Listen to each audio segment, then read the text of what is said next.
National Weather Service in Salt Lake City has issued a severe thunderstorm warning for north central Salt Lake County in northern Utah through the southeastern Davis County in northern Utah by 4 p.m. The National Weather Service in Salt Lake City has issued a severe thunderstorm warning for North Lake City, moving northeast at 25 miles per hour.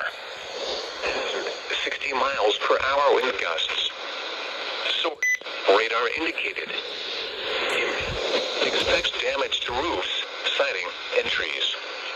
Locations impacted include Salt Lake City, Bountiful, North Salt Lake, Centerville, Wheats Cross, West Bountiful, and Salt Lake City International. Expects damage to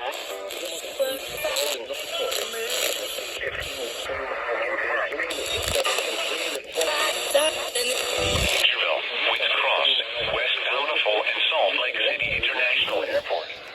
For your protection, move to an interior room on the lowest floor of a building. Repeating, a severe thunderstorm warning has been issued until 4 p.m. Mountain Daylight Time for the following counties in Utah, Davis, and Salt Lake.